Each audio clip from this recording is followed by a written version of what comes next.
எல்லோருக்கும் வணக்கம். இன்னைக்கு ஷேர் மார்க்கெட்ல ரொம்ப முக்கியமான நியூஸ் ரிலையன்ஸ்னுடைய ரிசல்ட் இன்னைக்கு எண்ட் ஆஃப் தி டேல வரப்போகுது அப்படின்றது. பட் அப்படி ஒரு முக்கியமான நியூஸ் இருந்துமே மார்க்கெட் எந்த பிரச்சனையும் இல்லாம ரொம்ப சாஃப்டா அமைதியா ஒரு மாதிரி பாசிட்டிவ்லயே க்ளோஸ் ஆயிட்டா. இது என்ன பிரமாதம், ரிலையன்ஸே ஃபிளாட்டா தான் க்ளோஸ் பண்ணியிருக்கான். ஸோ இனி ரிசல்ட் வர ஆரம்பிச்சிருச்சு. இனி இதனோட இம்பாக்ட் வந்து நாளைக்கு தான் ஷேர் மார்க்கெட்ல அந்த ஸ்பெஷல் ட்ரேடிங் செஷன்ல காட்டுவாங்க. நண்பர்களே, இந்த சலசார் அப்படின்ற ஷேர் யாராவது வச்சிருக்கீங்களா? இது வந்து இன்ஃப்ராஸ்ட்ரக்சர் செக்டர்ல இருக்கு. இது இன்னைக்கு மட்டும் 12% மேலே ஏறி இருக்கான். இது வந்து ஒரு மல்டி பேக்கரா இருந்திருக்கு. எப்படின்றீங்களா? சில வருடங்களுக்கு முன்னாடி இதெல்லாம் வெறும் 4 ரூபா இருந்த ஷேர். யோசிச்சு பாருங்க, வெறும் 4 ரூபா இருந்த ஷேர் இப்ப 80 ரூபாயில ட்ரேட் ஆயிட்டு இருக்கான். இந்த ஷேர் வந்து இன்னொரு முறை மல்டி பேக்கர் ஆகக்கூடிய வாய்ப்பு அப்படின்றது வருது. அதாவது இன்னைக்கு என்ன ஒரு அனௌன்ஸ்மெண்ட் பண்ணாங்கன்னா, ஒரு ஷேர் நீங்க வச்சிருந்தீங்கன்னா உங்களுக்கு 4 ஷேர் போனஸ் கிடைக்கும். எந்த தேதியில? பிப்ரவரி 1ஆம் தேதி ரெக்கார்ட் டேட் அப்படின்ற சொல்லியிருக்காங்க. அப்ப டோட்டலா எத்தனை ஷேர் ஆகுது? 5 ஷேர். ஒரு ஷேர் அப்படின்றது 5 ஷேர் ஆகுது. அப்ப என்ன ஆகும்? பிரைஸ் வந்து இந்த 79 ரூபாய் டிவைடட் பை 5ன்னு மாறிடும். ஸோ அப்போ ஆல்மோஸ்ட் 16 ரூபாய் அப்படின்ற மாதிரி போனஸ்க்கு அப்புறம் மாறிடும். பட் அதுக்கப்புறம் மறுபடியும் திரும்பி 80 ரூபா வந்து தொடுவானா, அல்லது 16 ரூபாயிலிருந்து மறுபடியும் 8 ரூபா போனாலும் சரி, மறுபடியும் 4 ரூபா போனாலும் சரி, திரும்பி ஒரு மல்டி பேக்கரா தான் மாறுவான் அப்படின்றது என்னுடைய கருத்து. என்ன காரணம் அப்படின்னா, இந்த சலசர் டெக்னாலஜிஸ்னுடைய ப்ராஃபிட் அண்ட் லாஸ் அப்படின்னு பார்க்கும்பொழுது 100 கோடிக்கு ஆரம்பிச்ச இதனுடைய சேல்ஸ் இப்போ 1000 கோடியா போயிட்டு இருக்கு. ஸோ இது எப்படி டவுன் ஆகிற மாதிரி எனக்கு தெரியல. இன்னுமே தொடர்ந்து இம்ப்ரூவ் பண்ணிக்கிட்டே இருக்காங்க அடுத்த 10 வருஷத்துக்கு. அப்படின்னா அப்போ 16 ரூபாயிலிருந்து மறுபடியும் 90 ரூபா அடுத்த 10 வருஷத்துல வருவோம் அப்படின்றது என்னுடைய கருத்து. இல்ல 16 ரூபாயிலிருந்து கீழே வர்றான் அப்படின்னாக்கா ரொம்ப சந்தோஷம். அப்படின்னு 8 ரூபா வந்தாலும் சரி, 4 ரூபா வந்தாலும் சரி, as long as இந்த கம்பெனி லாபம் பண்ணிட்டு இருக்கிறதுனால திரும்பி மேலதான் வருவோம் அப்படின்றது என்னுடைய கருத்து. ஸோ இந்த சலசார் அப்படின்ற கம்பெனியினுடைய போனஸ்க்கு வந்து நான் எதிர்பார்த்து கொண்டிருக்கேன். நண்பர்களே, இந்த தமிழ்நாடு மெர்கன்டைல் பேங்க் அப்படின்ற ஷேர் வந்து இப்போ சப்போர்ட்ல தான் ட்ரேட் ஆகிட்டு இருக்கான். ஆக்சுவலாக இந்த சப்போர்ட்ல இருந்து மேலே அவன் ஒரு 700 ரூபா வரணும். அப்படி இல்லைனாலும் பரவாயில்ல, 500 ரூபாயிலிருந்து பழைய அவனுடைய ரேட் 400 ரூபா வந்துச்சுன்னா அங்கேயும் ஒரு சப்போர்ட் எடுத்து மறுபடியும் 700 ரூபா போகக்கூடிய வாய்ப்பு இருக்கிறதா தான் நான் பார்க்குறேன். இந்த சமயத்தில் இந்த இடத்துல ஏதாவது ஒரு குத்தூசி வச்சு குத்தி விட்ட மாதிரி ஏதாவது ஒரு ட்ரிகர் மேல் நோக்கி கிடைச்சதுன்னா ரொம்ப சந்தோஷமாக தான் இருக்கும். அப்படி ஒரு ட்ரிகர் கிடைக்குதான்னு பார்த்துட்டு இருந்தேன். இந்த நியூஸ் என்ன அப்படின்னு பார்த்தீங்கன்னா, இதனுடைய ரிசல்ட் வர ஜனவரி 22ஆம் தேதி, அதாவது வர திங்கக்கிழமை அன்னைக்கு இதனுடைய ரிசல்ட் வர்றதுக்கு வாய்ப்பு இருக்கு, எக்ஸ்பெக்டட். ஸோ அந்த ரிசல்ட் வந்து இந்த ஷேரை ஒரு குத்தூசி போல குத்தி விட்டு அப்படியே இங்கிருந்து மேலே ஒரு 600 ரூபா கொண்டு போய் விட்டான்னா ரொம்ப சந்தோஷமாக தான் இருக்கும். ஐயோ கடவுளே, அங்கே இங்கேன்னு பார்த்துட்டு கடைசியில் ஷேர் மார்க்கெட் என்ன வச்சு வேற எவனடா தூக்கி விடுறதுன்னு பார்த்துட்டு இந்த ஜெனரல் இன்சூரன்ஸ் கார்பரேஷன் ஆஃப் இந்தியாவை பிடிச்சி இன்னைக்கு 16% ஏற்றி விட்டாங்க. இந்த ஷேரை பிடிச்சி எதுங்க இவ்வளோ ஏற்றி விட்டீங்கன்னா அதுதான் காரணம். நம்மளுடைய ப்ரொமோட்டர்ஸில் போய் பார்த்தோம்னா பிரசிடென்ட் ஆஃப் இந்தியா அதிகமாக வச்சிருக்காரு. சந்தடி சாக்கில் இதையும் பிடிச்சி மேலே ஏற்றி விட்டாங்க. ஸோ இதனால் என்ன ஆகுது அப்படின்னு பார்த்தீங்கன்னா, 10 வருஷமா பல்வேறு 2017 அப்படியே கீழே சரிஞ்சு கிடஞ்ச கம்பெனி கடைசியில் பார்த்தோம்னா இப்போ 100 ரூபாயில சப்போர்ட் எடுத்து 350 ரூபா போயிட்டான்.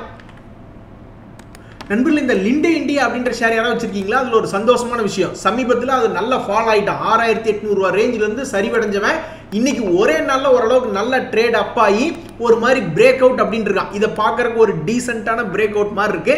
இந்த பிரேக் அவுட் கரெக்டாக வேலை செய்யற பட்சத்தில் லாங் டேர்ம்ல ஒரு 1000 ரூபா அவனுடைய பழைய ஹையை வந்து தொடணும் அப்படின்றது என்னுடைய கருத்து. மேலே வந்துச்சுன்னா இந்த ஷேரை வச்சு ஹோல்டு பண்ணிட்டு இருக்கிறவங்களுக்கு ஒரு சந்தோஷம் அப்படின்றது வந்து சேரும். இந்த குப்பிட் ஷேர் பிப்ரவரி 14க்கு முன்னாடி இவனை கிராஷ் பண்ணி விடணும்னு என் மனசுல ஒரு வெறி இருந்தது. அது இன்னைக்கு நடந்துருச்சு. ஏன்னு எனக்கு தெரியல, எனக்கு உள்ள இருந்து வருது அப்படி ஒரு வெறி.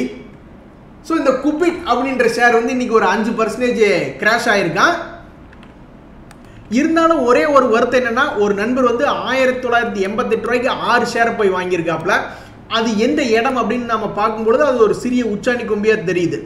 ஸோ இங்கே இருந்து இந்த ஷேர் மறுபடியும் ஒரு மாதிரி அப்படியே ஃப்ளாட்டாக ட்ரேட் ஆகி மறுபடியும் ரெக்கவரி ஆகிட்டான்னா அவருக்கு சந்தோஷம் வரும். இல்லைன்னா கொஞ்சம் சோதனையாக தான் இருக்கும். எங்கே போய் சப்போர்ட் எடுப்பான் அப்படின்னு நம்ம பார்த்துட்டு கிடக்கணும்.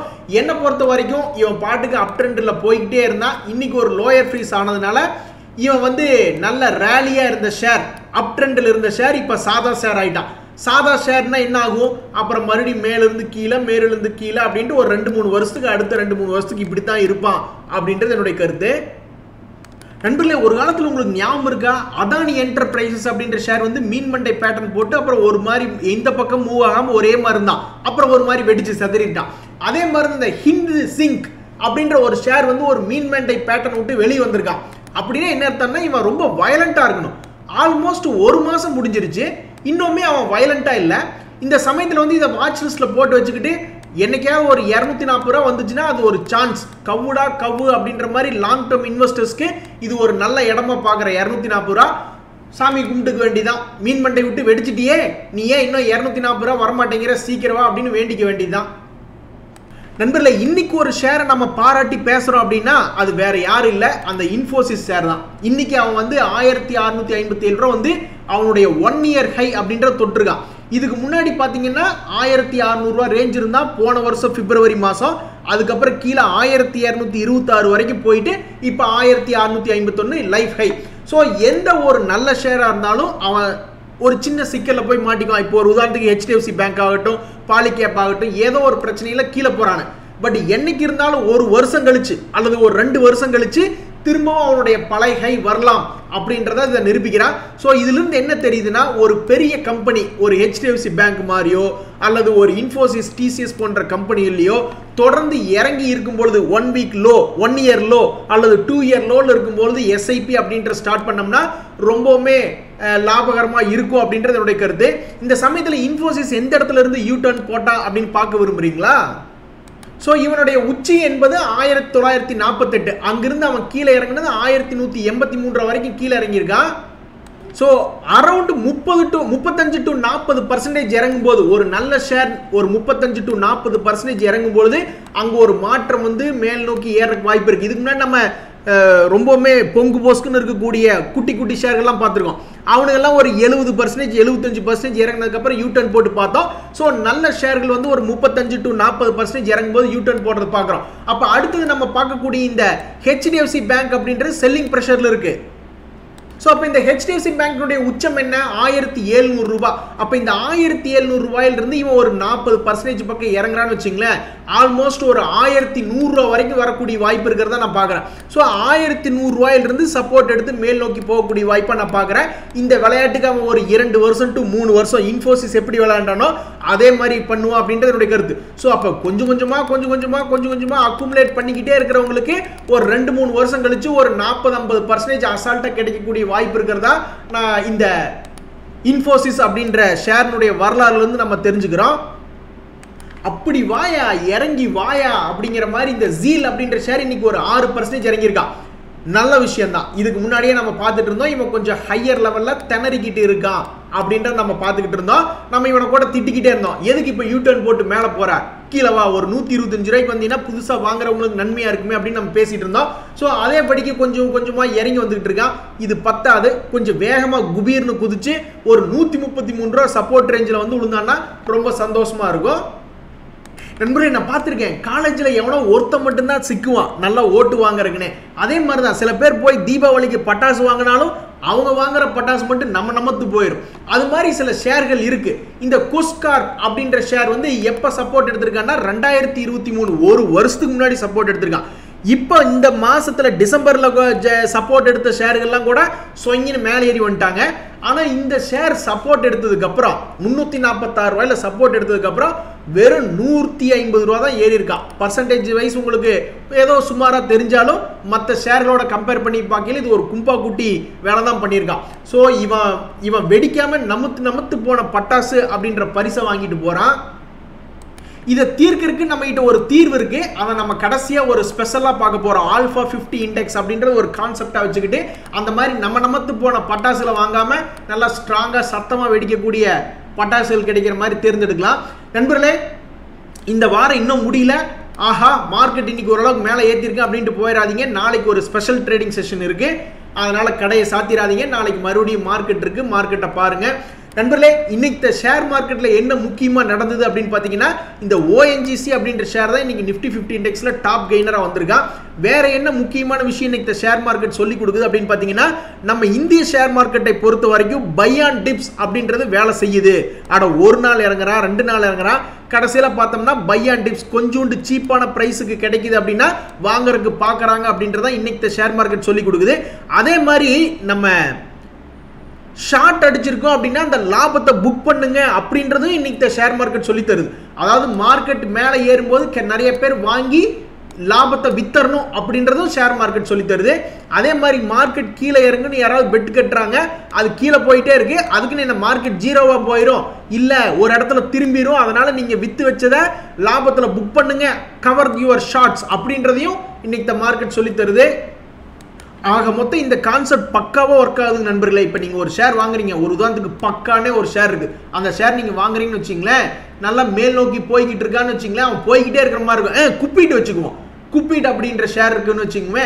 ஸோ அந்த குப்பிட் அப்படின்ற ஷேர் ஒரு இடத்துல வாங்குறீங்க, அவன் நல்லா மேல் நோக்கி போய்கிட்டே இருக்கா அப்படின்னு வச்சுங்க. அப்போ நீங்கள் என்ன பண்ணுவீங்க, 100 ஷேர் வாங்கியிருக்கீங்கன்னா ஒரு 25% ஏறுது அல்லது ஒரு 50% ஏறுச்சுன்னா அப்போ நீங்கள் என்ன பண்ணணும், ஒரு 10 ஷேரை கழட்டி விட்றதுக்கு பார்க்கணும். அதே மாதிரி ஒரு 100% 100% லாபம் கிடைச்சதுன்னா இன்னொரு ஒரு 30 ஷேரை கழட்டி விட்டுறலாம் அப்படின்னு கழட்டி விட்டு பார்க்கணும். இப்படி கழட்டி விட்டுக்கிட்டே போகும்போது என்ன ஆகுதுன்னா நம்மளுக்கு நடக்காது. பட் நான் சொல்கிறேன், லக் இருந்து நம்ம வாங்கின ஷேர் இப்படியே மேலே போய்கிட்டே இருக்கல, நம்ம போட்ட காசை வெளியே எடுத்துருவோம், கொஞ்சம் கொஞ்சமாக கழட்டி விட்டுட்டு இருக்கல. ஒருவேளை இப்படி கழட்டி விட்டுட்டே போகல ஷேர் மார்க்கெட் இறங்குது அப்படின்னா அப்போ நம்ம மேலே கழட்டி விட்ட ஷேர்களை மறுபடியும் திரும்பி போய் வாங்கி மறுபடியும் அந்த ரேஸில் பார்ட்டிசிபேட் பண்ணிக்கலாம் அப்படின்றது என்னுடைய கருத்து. ஸோ கொஞ்சம் கொஞ்சமாக வாங்குறவங்களுக்கும் பெருசாக பிரச்சனை இல்லை, அதே மாதிரி கொஞ்சம் கொஞ்சமாக ப்ராஃபிட்டை புக் பண்ணி கழட்டி விடுறவங்களுக்கும் பிரச்சனை இல்லை. பல்காக போய் பல்காக வெளியே வரும்போது உங்களுடைய கணக்கு தப்பாக இருந்ததுன்னா கும்பா, பட் கணக்கு கரெக்டாக இருந்ததுன்னா உங்களுக்கு வந்து நல்ல ஒரு குஜிலிக்குட்டியே கிடைக்கும். நண்பர்களே, உங்களுக்கு ஞாபகம் இருக்கா, சமீபத்தில் தான் பேசிட்டு இருந்தோம், அந்த ஐஆர்சிடிசி ஷேர் என்னைக்கு இருந்தாலும் ஒரு நாள் போய் 1000 ரூபாய் தொடுவான், தஞ்சாவூர் கல்வெட்டில் அவன் பேரை எழுதிக்குவான் அப்படின்றத நம்ம பேசிட்டு இருந்தோம். அப்போ மேபி உங்களுக்கு யாருக்காவது நம்பிக்கை இல்லாமல் இருந்திருக்கலாம், இவன் ஒரு கும்பா குட்டி ஷேருங்க, கீழே 700 ரூபா இருக்கான், இவன் எங்கேங்க 1000 ரூபா போக போகிறான் அப்படின்ற மாதிரி நீங்கள் நினச்சிட்டு இருந்திருப்பீங்க. பட் இன்னைக்கு வந்து அவன் 1000 ரூபாய் தொட்டுட்டான். இதுக்கெல்லாம் முக்கிய காரணம் என்னன்னா அவனுடைய பின்னணி பார்க்கணும். நம்ம இப்போ ஒரு விஷயத்தை பேசுகிறோம் அப்படின்னா அவனுடைய பேக்ரவுண்டையும் செக் பண்ணுறோம். ஏன்னா ஷேர் மார்க்கெட்ல ஒரு கான்செப்ட் என்னன்னா ஹிஸ்டரி ரிப்பீட்ஸ், வரலாறு திரும்ப நடக்கும் அப்படின்றாங்க. அப்ப இவனுடைய வரலாறு என்ன அப்படின்னு பாத்தீங்கன்னா, ஒரு காலத்துல ஓஹோன்னு ஏறினவன் தான், அதுக்கப்புறம் மார்க்கெட் இறங்கும் பொழுது மோனோபோலியாவது கோனோபோலியாவது ஓடி போங்கடான்னு சொல்லிட்டு இந்த ஷேரை பிடிச்சி இறக்கி விட்டுட்டாங்க. அதுக்கப்புறம் அவன் ஆகியிருக்கிற ஒவ்வொரு பிரேக் அவுட்லையும் சிறுக சிறுக லாபம் அப்படின்றது பண்ணி கொடுத்து அவனுடைய பழைய ரேட் வந்திருக்கான். ஸோ எப்பவுமே ஒரு ஷேர்னுடைய பேக்ரவுண்ட் செக் அப்படின்றது முக்கியம். தூதுவன் வருவான், நம்மளுக்கு இன்பத்தை தருவான் அப்படின்ற மாதிரி இந்த மணப்புரம் ஷேர்னுடைய ஷேர் பேட்டர்ன் வந்து தொடர்ந்து மேல் நோக்கி போயிட்டு இருக்கு. இன்னைக்கு கூட 5% ஏறி இருக்கான். ஸோ யாருமே இந்த ஷேரை டிஸ்டர்ப் பண்ணலைன்னா சோழன் பயணம் தொடரும் அப்படின்னு 5 வருஷமா அவன் என்ன வேலை பண்ணானோ, 2018 இருந்து அவன் என்ன வேலை பண்ணானோ அந்த வேலையை மறுபடியும் இப்போ 2024லயோ 25லயோ பண்ணுவான் அப்படின்றது என்னுடைய கருத்து. ஸோ இந்த சோழனின் பயணம் தொடர்ந்து ஏறினா அவன் 300 ரூபா வந்து தான் தீரணும் அப்படின்றது என்னுடைய கருத்து. பாதி கிணறு தாண்டிட்டான், இன்னும் பாதி கிணறு தாண்டினா நம்ம இந்த ஷேர் பேட்டர்னுக்கு ஒரு பெருமையாக இருக்கும். நண்பர்களே, இங்கே தான் நீங்கள் ஒரு முக்கியமான கான்செப்டை நீங்கள் பார்க்கணும். ஷேர் மார்க்கெட் ஏறும் பொழுது நம்மளுடைய போர்ட்ஃபோலியோ கீழே இருந்ததுன்னா அது ஒரு மரண கும்பா அப்படின்றத நீங்கள் புரிஞ்சுக்கணும். ஸோ ஷேர் மார்க்கெட் ஏறும் பொழுது ஒன்றா அதனுடைய லாபம், இல்லைன்னா இந்த ஷேர் மார்க்கெட்டை விட அதிகமான லாபம் நம்மளுக்கு கிடைச்சதுன்னா நம்மளுடைய போர்ட்ஃபோலியோ நல்லா இருக்குதுன்னு அர்த்தம். இதை எப்படி ட்ராக் பண்ணுறது அப்படிங்கிறதுக்காக நிஃப்டிலேயே வந்து நிஃப்டி ஆல்ஃபா 50 இண்டெக்ஸ்னு ஒன்று வச்சுருக்காங்க. இந்த நிஃப்டி ஒரு ஸ்டாக்கினுடைய ஆல்ஃபா எதை குறிக்குது அப்படின்னா, 1 லட்ச ரூபா ஷேர் மார்க்கெட் நிஃப்டி 50 இண்டெக்ஸில் போட்டு 10,000 ரூபா லாபம் கிடைக்குதுன்னா அப்போ ஆல்ஃபா ஒன்றை விட ஆல்ஃபா அதிகமாக இருக்கக்கூடிய பங்கு, ஒரு உதாரணத்துக்கு 10% வச்சுக்குமே, ஒரு உதாரணத்துக்கு ஆல்ஃபா 10 அப்படின்னு வச்சுக்குவோம். அப்போ அந்த ஆல்ஃபா 10ல் இருக்கக்கூடிய ஸ்டாக்ல போட்டிருந்தோம்னா 1 லட்ச ரூபா போட்டிருந்தோம்னா 1,10,000 ரூபாயா வந்திருக்க கூடாது, 1,11,000 ரூபாயா லாபம் வந்திருக்கணும். ஸோ மார்க்கெட்டை பீட் பண்ணக்கூடிய ஸ்டாக்குகளாக பார்த்து தான் இந்த நிஃப்டி ஆல்ஃபா 50 இண்டெக்ஸ் அப்படின்றது உருவாக்குறாங்க. ஸோ அப்போ நீங்கள் ஒரு ஷேர் மார்க்கெட்டில் என்ன ஒரு நல்ல பேட்டர்ன், ஒரு பிரேக் அவுட் அப்ளை கூட பார்த்தோம் பார்த்தீங்களா, அந்த குஸ்கார்ப்பு அது என்ன பண்ணா ஒரு வருஷமா பெரிய அளவில் ப்ராஃபிட் தரல, ஒரு 150 ரூபா தான் ஒரு ஷேருக்கு ஏறி வந்தான். ஆனால் நிறைய ஷேர்கள் ஐஆர்சிடிஸ்லாம் பார்த்தீங்களா அப்படியே எகிரி மேலே வந்துட்டான் பிரேக் அவுட்டுக்கு அப்புறம். அப்போ அந்த மாதிரியான ஒரு ஷேர்கள் பிடிக்கணும் அப்படின்னா நீங்கள் ஆல்ஃபா அதிகமாக இருக்கக்கூடிய ஸ்டாக்குகளாக பார்த்து பிடிக்கணும். அந்த ஸ்டாக்குங்களுடைய லிஸ்ட் ஒரு உதாரணத்துக்கு எக்ஸாம்பிளுக்கு நம்ம பார்க்கணும்னு வச்சுங்களேன், எவ்வளோ வேணாலும் பார்க்கலாம். நீங்கள் இந்த ஏஞ்சல் ஒன்றை பாருங்க அல்லது அப்பாரை பாருங்க, ஒரு உதாரணத்துக்கு இந்த ஆரோபுண்டா ஃபார்மான்னு ஒருத்தனை பார்ப்போமா. உங்களுக்கு ஞாபகம் இருக்கா, இந்த ஷேர் நம்ம ஒரு தடவை வந்து 470 ரூபா ரேஞ்சில் பார்த்தோம், அது ஒரு பிரேக் அவுட். மறுபடியும் 640 ரூபா ரேஞ்சில் பார்த்தோம், அது ஒரு பிரேக் அவுட். அதுக்கப்புறம் வந்து நிறைய ஷேர்கள் வந்து பிரேக் அவுட் ஆகி ஃபெயிலியர் ஆயிடுறான். ஆனால் இவன் பாருங்களேன், மேக்சிமம் நம்மளுக்கு வந்து மேல் நோக்கி போறதுக்கு தான் வாய்ப்பு இருக்கு. சும்மா வேற ஏதாவது ஒரு ஷேர் சொல்லுங்களேன் டக்குன்னு. ஏதாவது இந்த கனரா பேங்க் ஒரு பாப்புலரான ஷேரு, இதுக்கு முன்னாடி நம்ம இந்த கனரா பேங்க் சப்போர்ட்ல தான் எப்போ ஒரு இடம் அனலைஸ் பண்ணி பார்த்திருக்கோம், பிரேக் அவுட் பார்த்தது இல்ல. பட் பிரேக் அவுட் இதை பார்த்திருக்கோம் அப்படின்னம்னாலுமே பிரேக் அவுட்டே இல்லை. ஆக்சுவலா பிரேக் அவுட் வந்து பெரிய அளவில் இதுக்கு முன்னாடி வந்ததே இல்லை. ஒரு முறை வந்திருக்கான் பிரேக் அவுட், அதுக்கப்புறம் நல்ல அழகிய அளவில் ஏறி இருக்கான். பட் இதெல்லாம் குட்டி குட்டி பிரேக் அவுட். அவனுடைய ட்ரெண்டே மேல் நோக்கி தான் இருந்திருக்கு, சரிவே அடையல அவன் பெருசா. ஒரு 2 முறை தான், அதுவும் சின்ன சரிவு. ஸோ அப்போ இவனும் வந்து ஓரளவுக்கு நல்லா தான் ஒர்க் அவுட் ஆயிருக்கான், சப்போர்ட்லேயே ஒர்க் அவுட் ஆயிருக்கான்.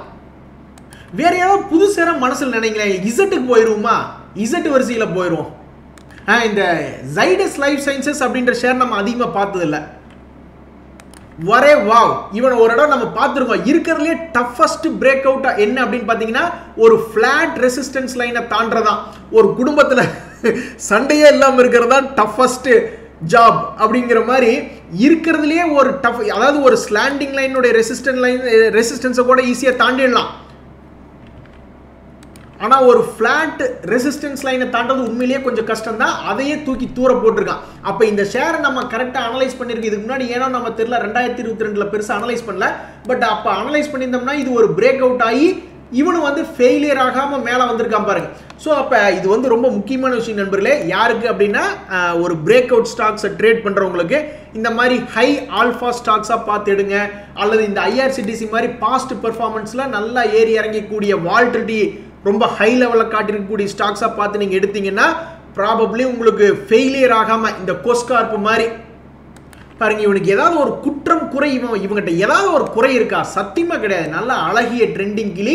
அவன் இந்த இடத்துல சப்போர்ட் எடுத்திருந்தா நல்லா நைஸாக வந்திருக்கணும். என்ன காரணத்தினாலேயோ அவன் வரல. அப்போ இது போன்ற ஸ்டாக்குகள் வந்து நம்ம டக்குன்னு நம்ப முடியல.